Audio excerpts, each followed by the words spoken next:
안녕하세요. 5분 건강상식에 오신 것을 환영합니다. 암세포를 굶겨 씨를 말리는 방법이 있을까요? 많은 사람들이 암이 좋아하는 음식이 무엇인지 묻습니다. 정답은 단순합니다. 우리가 맛있다고 느끼고 당기는 음식들을 암세포도 가장 좋아합니다. 바로 탄수화물입니다. 탄수화물은 우리 몸에서 소화되면 최종적으로 포도당으로 분해됩니다. 포도당은 뇌와 근육, 심장, 간을 비롯한 모든 세포가 살아가는 데 필요한 에너지원입니다. 그러나 동시에 암세포가 가장 탐내는 먹이이기도 합니다. 암세포는 정상세포보다 훨씬 많은 에너지를 필요로 하고 흡수도 빠릅니다. 그래서 혈액 속에 들어온 포도당을 가장 먼저 차지합니다. 실제로 PET-CT 검사를 할 때 포도당에 방사성 물질을 붙여 주사하면 암세포가 있는 부위가 강하게 빛납니다. 암세포가 포도당을 집중적으로 흡수하기 때문입니다. 이 장면은 암세포가 당을 얼마나 좋아하는지 보여주는 대표적 증거입니다. 그렇다면 탄수화물을 아예 끊는 것이 답일까요? 그렇지 않습니다. 정상 세포 역시 포도당 없이는 생존할 수 없습니다. 중요한 것은 어떤 탄수화물을 먹느냐입니다. 암세포가 무서워하는 식이요법의 핵심은 나쁜 탄수화물을 줄이고 좋은 탄수화물을 선택하는 것입니다. 나쁜 탄수화물은 무엇일까요? 대표적으로 흰쌀밥, 밀가루 음식, 설탕, 떡, 과자, 단 음료라면 같은 것들이 있습니다. 이 음식들은 혈당 지수가 높아 먹는 즉시 혈당을 급격히 올립니다. 혈당이 빠르게 올라가면 암세포가 순식간에 포도당을 독차지합니다. 정상세포는 남은 찌꺼기만 이용하게 되어 결국 몸은 말라가지만 암은 커져갑니다.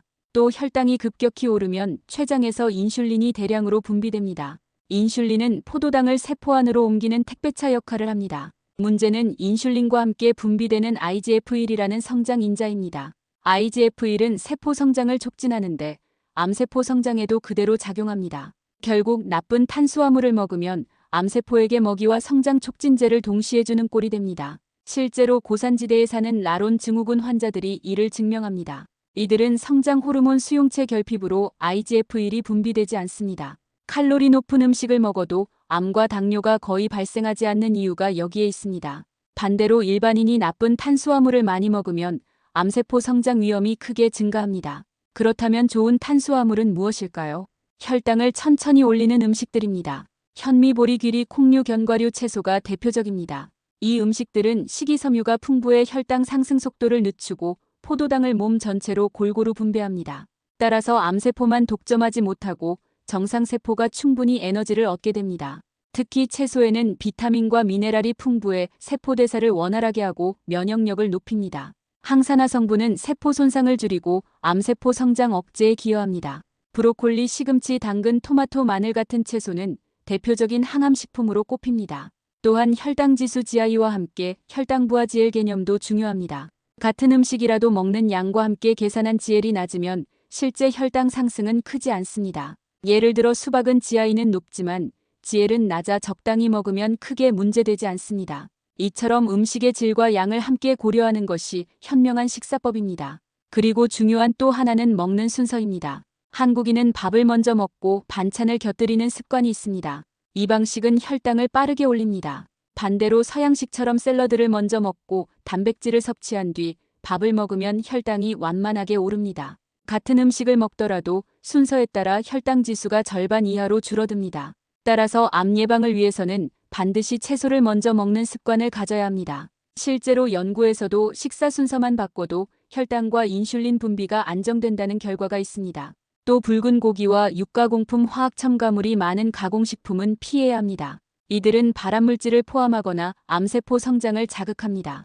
대신 생선, 두부, 콩, 단백질 같은 건강한 단백질을 섭취하는 것이 좋습니다. 이와 함께 충분한 수분 섭취와 가벼운 운동은 혈당을 안정적으로 유지하고 면역력을 강화합니다.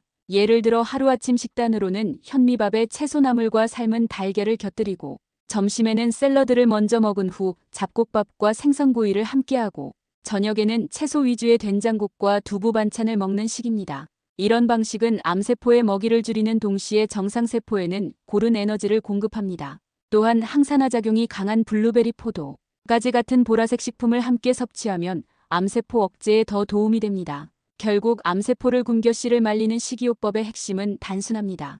첫째, 나쁜 탄수화물을 피한다. 둘째, 좋은 탄수화물을 충분히 먹는다. 셋째, 채소를 먼저 먹는다. 넷째, 가공식품과 붉은 고기를 줄인다. 다섯째, 항산화 식품을 꾸준히 섭취한다. 이 5가지 원칙을 지키면 암세포는 먹이를 잃고 성장을 멈추게 됩니다. 암은 특별한 세포가 아닙니다. 우리와 똑같이 포도당을 먹고 살아가는 세포일 뿐입니다. 결국 우리가 무엇을 먹고 어떤 습관을 가지느냐가 암의 성장 속도를 결정합니다. 오늘 한 끼 식사부터 바꿔보십시오. 밥보다 채소를 먼저 선택하고 흰쌀밥 대신 현미를 고르는 작은 변화가 암을 예방하는 강력한 무기가 됩니다. 암세포를 굶겨 씨를 말리는 식이요법, 오늘부터 바로 실천하시길 권합니다.